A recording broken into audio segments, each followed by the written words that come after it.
Salut tout le monde, j'espère que vous allez très bien. Moi je suis vraiment très heureux de vous retrouver après plus de 2 mois d'absence. Malheureusement j'avais pas le temps pour faire du travail de qualité, donc j'ai mis la chaîne en pause pendant quelques mois. Maintenant on repart à fond, notamment avec l'Euro. Il y a d'autres projets que j'ai en tête, que j'ai envie de continuer, mais ce sera après l'Euro. Et donc pour cet Euro qui approche, je vous propose une présentation de chaque groupe avec un angle un petit peu différent. Pour chaque équipe, je vais vous présenter 2 jeunes joueurs ou alors des joueurs avec une histoire un peu sympa que vous pourrez découvrir ou redécouvrir pendant l'Euro. Et pour ça, j'ai été aidé à chaque fois, ou en tout cas la plupart du temps, par des comptes Twitter que j'aimerais vous faire découvrir. Voilà, si vous avez Twitter, ce sera l'occasion, donc on va essayer de faire d'une pierre deux coups. On va commencer avec le groupe B, celui de la Russie, de la Finlande, du Danemark et de la Belgique. C'est parti.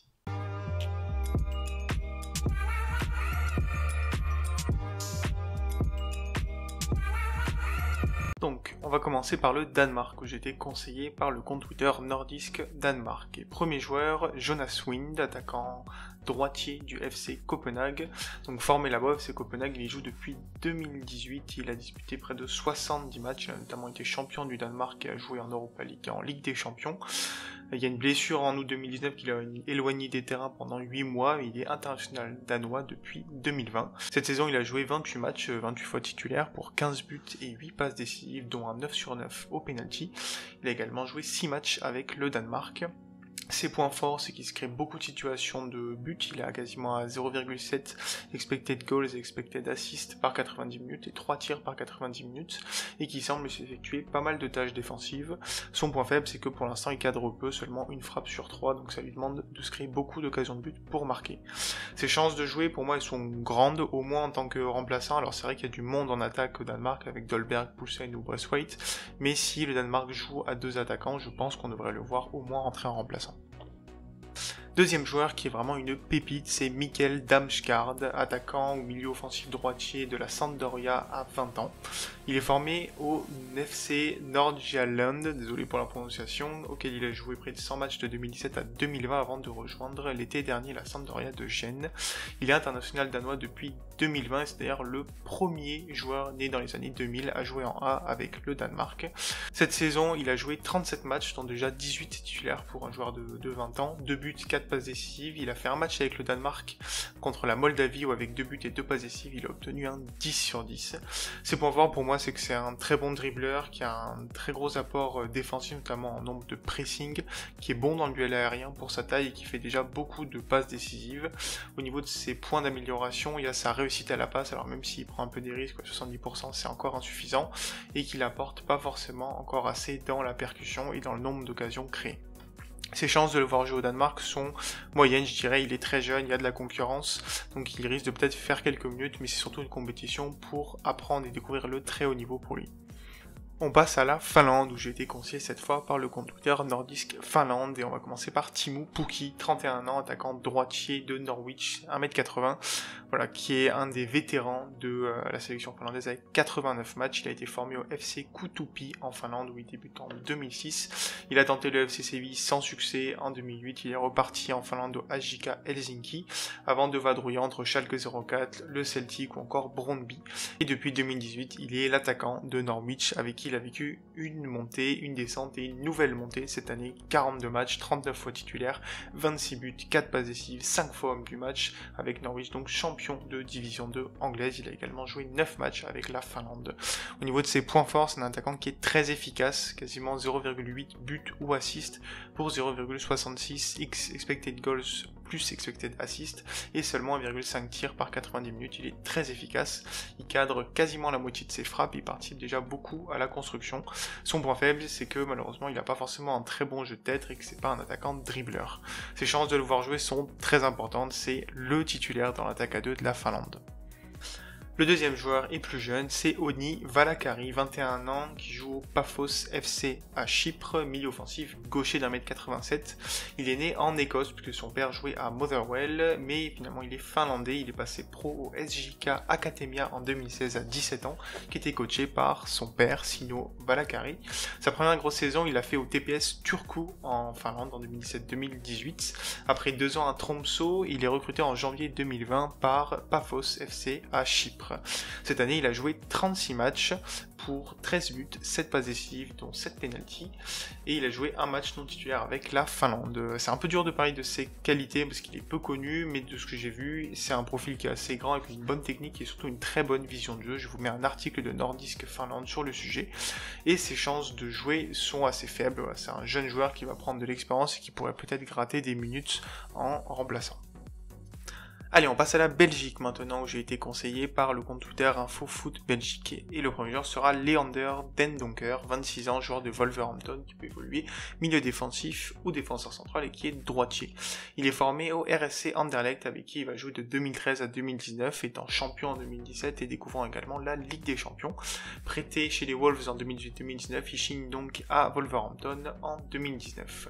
Cette saison, il a joué 37 matchs, dont 32 titulaires pour un but, la plupart en milieu central et un petit peu en défenseur central, milieu défensif. Il a joué 6 matchs avec la Belgique. C'est un joueur un peu difficile à analyser parce qu'il a joué à plusieurs postes, mais au niveau de ses points forts, moi je dirais qu'il y a le duel aérien, le fait de se créer des occasions, notamment de la tête. Il est solide dans les duels et le pressing, et il essaye de privilégier la petite passe par rapport au dégagement.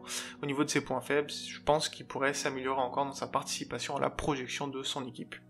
Est-ce qu'il a des grandes chances de jouer? Je pense que oui, c'est le 3e plus gros temps de jeu en Belgique cette année. Il y a beaucoup de concurrence en milieu défensif, mais il peut dépanner aussi en défenseur central, donc il trouvera forcément sa place dans le 11.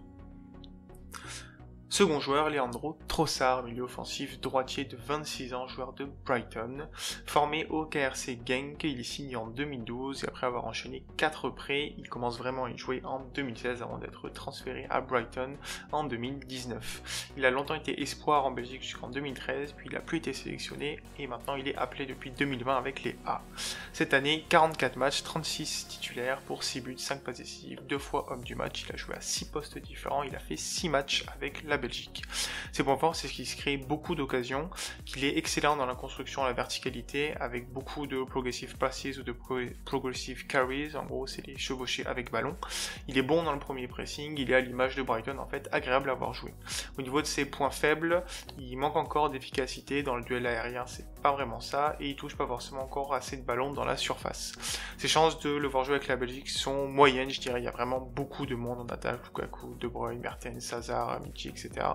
Mais il est très polyvalent, il fait une très bonne saison, je pense qu'il pourra au moins apporter dans la rotation. Allez, on termine avec la Russie où j'ai été conseillé par le compte Twitter Foot Russe Ukraine. Et le premier joueur ce sera Alexei Miranchuk, le milieu offensif de 25 ans de l'Atalanta Bergame. Il est formé au Lokomotiv Moscou chez qui il passe pro en 2013. Il joue jusqu'en 2020, gagnant notamment un titre de champion et ses premières expériences en Ligue des Champions. Puis il va être recruté pour près de 15 millions d'euros par l'Atalanta Bergame. Cette année il joue 33 matchs, mais seulement 3 en tant que titulaire, vu qu'il y a une grosse concurrence entre les Zapata, Malinowski, Ilicic ou encore Muriel. Il va quand même marquer 9 buts et délivrer 3 passes décisives. Un joueur qui a beaucoup de qualité, il est très efficace, 0,74 buts par 90 minutes, il crée beaucoup de dangers, plus de 5 progressive passes et quasiment 9 progressive carries par 90 minutes. Il est bon dans le duel, que ce soit le duel aérien ou au sol. Au niveau de ses faiblesses, il fait encore pas beaucoup de pressing et il gagne pas forcément beaucoup de frappes, donc il peut s'améliorer de ce côté-là. Est-ce qu'on va le voir jouer à l'Euro? Je pense que oui. Alors il sera peut-être pas titulaire, puisque c'est vrai qu'il y a Golovin aussi qui est en concurrence avec lui, mais il sera au moins dans la rotation vu sa saison. Et enfin, on termine par un de mes joueurs préférés, Arsène Zakarian, 17 ans, joueur de Dynamo Moscou, milieu offensif droitier. À l'heure où je fais la vidéo, il est dans la liste des 30, je sais pas s'il sera dans la liste des 26, mais je l'espère. C'est un cadre des U20 de la Russie avec qui il a notamment fait l'Euro Esport cette année où il a joué contre la France. Et c'est un des plus jeunes sélectionnés de l'histoire pour la Russie. Cette année donc, il a fait sa première saison pro au Dynamo Moscou, avec qui il a joué 12 matchs, dont 9 titularisations pour 2 buts, 3 passes décisives et élu une fois homme du match. Il est assez polyvalent, très bon finisseur, en repiquant notamment beaucoup vers le centre, il a une bonne qualité de passe et il est à l'aise sur coup de pied arrêté. Au niveau de ses faiblesses, bon, il est peu à l'aise dans les airs forcément, et pour l'instant il a des excès d'agressivité avec beaucoup de fautes. Ses chances de le voir jouer sont assez faibles, le simple fait d'intégrer la liste serait déjà un exploit pour lui et il pourra peut-être gratter des minutes durant la compétition. Ça y est, on en a fini avec le groupe B et les 8 joueurs que je voulais vous présenter. J'espère que vous aurez appris et découvert pas mal de choses sur ces joueurs. Si vous avez déjà quelques anecdotes dessus, n'hésitez pas à m'en parler dans les commentaires. Encore merci aux 4 comptes Twitter qui m'ont donné toutes ces informations sur ces joueurs. Je vous invite à les suivre sur Twitter si vous avez un compte et également à suivre mon compte Twitter, tout est dans la description. Si vous voulez me soutenir et en même temps continuer à en apprendre sur certains jeunes joueurs qui participeront à l'Euro, le plus simple c'est de vous abonner à la chaîne. J'ai prévu d'analyser les 6 groupes et de vous présenter 8 joueurs à chaque fois. Maintenant, je vous souhaite du coup une très belle journée, à très bientôt pour parler foot. Ciao ciao tout le monde.